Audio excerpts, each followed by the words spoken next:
नमस्कार दोस्तों। बीटीसी तो कुछ ग्रीन लग रहा है, लेकिन पूरा मार्केट और कोई बहुत ज़्यादा ग्रीन या बहुत ज़्यादा बुलिश नहीं नज़र आ रहा। उसकी वजह क्या है? क्या मार्केट में बीटीसी ही केवल सब कुछ करेगा, सारा बुलिश वही रहेगा?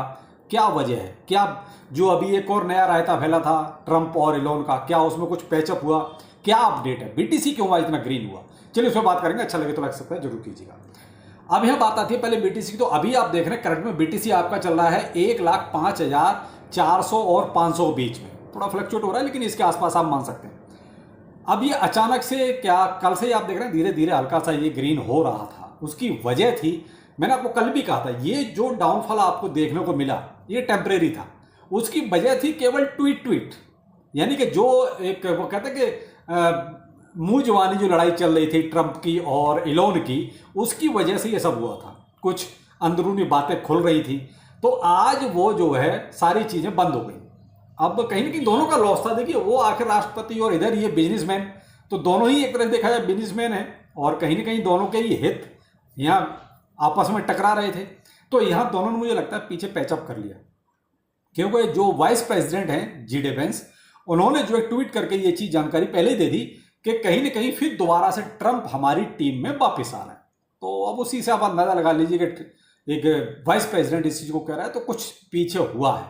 दूसरी चीज जो हुई वो ये हुई कि ट्वीट के मामले में आपने कल से देखा कितने सारे ट्वीट इलोन मस्क ने किए, और उन्हीं के रिप्लाई में या कुछ और बढ़ा के डोनाल्ड ट्रंप ने भी किए ट्वीट। यानी कि दोनों ट्वीट खेल रहे थे। और कल ये रूमर भी था कि शायद आपस में कोई ये बातचीत करने वाले हैं, लेकिन कहीं ना कहीं ट्रंप ने भी इस चीज को मना कर दिया था, और व्हाइट हाउस ने भी क्लियर कर दिया था कि कोई किसी तरह की बातचीत नहीं हो रही है। लेकिन मुझे लगता है किसी ने थर्ड पर्सन ने आके इनका पैचअप करा दिया है। इसका नतीजा ये हुआ कि दोनों ने अपने ट्विटर हैंडल से वो ट्वीट सारे डिलीट कर दिए। तो अब इसी से अंदाजा लगा लीजिए, आखिर दोनों ने ट्वीट हटा दिए हैं, तो फिर मार्केट में बुलिशनेस आनी ही थी। तो उससे मार्केट में एक पॉजिटिव संदेश गया कि कहीं ना कहीं इन्होंने आपस में पैचअप कर लिया है। वाइस प्रेसिडेंट ने भी कंफर्म कर दिया कि टीम हमारे में ये लोग वापस आ रहे हैं। उसी का नतीजा है कि आपका 1,05,400 5,500 आसपास, इसके आसपास बीटीसी आपका आज ट्रेड कर रहा है। अब बीटीसी में तो चलो ठीक है, और मैं आपसे कल भी कह रहा था, परसों भी आपको जो वीडियो का उसमें भी यही कहा कि बीटीसी में सब कुछ हो रहा है वो अच्छी बात है। लेकिन यहां मुझे नहीं लगता कि बीटीसी में सब कुछ होगा उससे आपका कुछ भला ज्यादा होने वाला। देखिए, जिनके पास बीटीसी में उनकी बात नहीं कर रहा हूं, जिनके पास बीटीसी नहीं है, जो मोस्टली जो है अल्ट कॉइन्स में फंसे हुए हैं, उनके लिए जरूरी है कि भाई उनके कॉइन्स का कुछ हो। तो इसमें हम थोड़ा सा देखेंगे, चलो एक डोमिनेंस में कि आखिर डोमिनेंस में चल क्या रहा है। शायद उससे आपको कुछ चीजें क्लियर हो कि आपके अल्ट कॉइन्स का क्या हो सकता है, होगा भी या नहीं होगा, या ऐसे ही बस हम इंतजार ही करते रहेंगे। तो आओ पहले डोमिनेंस पे देखते हैं चल क्या रहा है।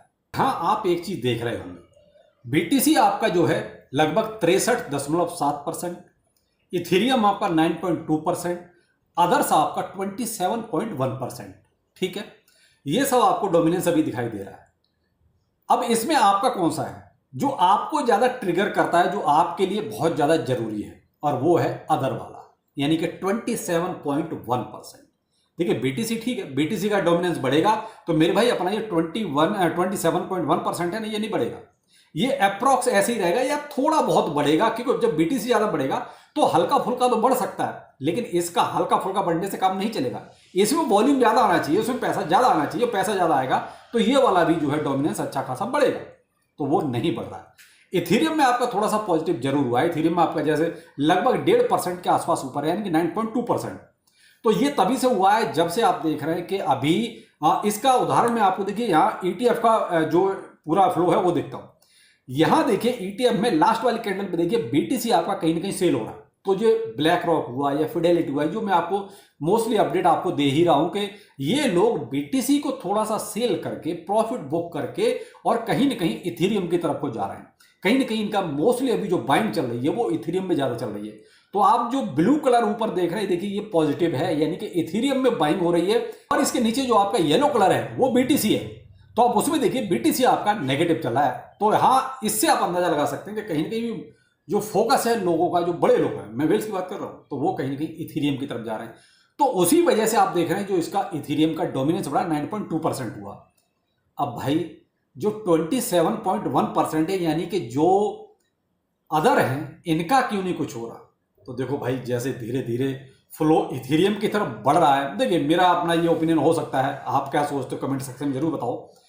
तो ये धीरे धीरे इथेरियम की तरफ को जब थोड़ा सा मूव होगा हिसाब, तो मैं भी थोड़ा बहुत फिर जो है अपने अल्ट कॉइन्स या इथेरियम बेस्ड जो आपके जो भी कॉइन है टोकन है उनमें भी थोड़ा बहुत आपको पॉजिटिविटी नजर आ सकती है। सोलाना वाले हो सकते हैं, एप्टॉस वाले, आर्बिट्रम वाले, ये सुई वाले, ये कुछ जो ऐसे टोकन हैं जो कुछ थोड़ा सा वगैरह दम रखते हैं, इनकी ब्लॉकचेन पे जो जो लोग यूज करते हैं, तो मे भी वो भी थोड़ा सा आपको हाँ हरे भरे नजर आ सकते हैं। तो यहां इससे आप अंदाजा लगा सकते हैं आपके लिए 27.1% जो है उसका बढ़ना बहुत जरूरी है। अब इसको चीज को आप चार्ट पे समझो, देखो यहां आप येलो देख रहे हैं, येलो कलर की जो लाइन है वो आपकी बीटीसी है, बीच में जो फीका कलर है वो आपका अदर है, और नीचे जो आपका डार्क कलर है ये आपका इथेरियम है। तो इथेरियम तो देखो लास्ट में हल्का सा जो राउंड ले रहा है वो बढ़ा भी है, वो किसकी वजह से बढ़ा है कि 9.2%, यानी बड़े लोग इसमें खरीद रहे हैं। बीटीसी आपका येलो देखिए, ये तो बस ऊपर को ही बढ़ रहा है, लेकिन जहां पर ये एकदम से काफी सारा गिरा था, यहां पे आप नोटिस कीजिए जब ये गिरा था उस टाइम आपका 27.1% जो है यानी कि अदर्स का है वो डोमिनेंस बढ़ा है। जो डोमिनेंस आपका पहले काफी नीचे चलता था, यानी कि आप ये मान लीजिए लगभग 23% के आसपास, यानी कि 22 और 23% चलता था, एक बार तो ये 17% तक भी नीचे चला गया था।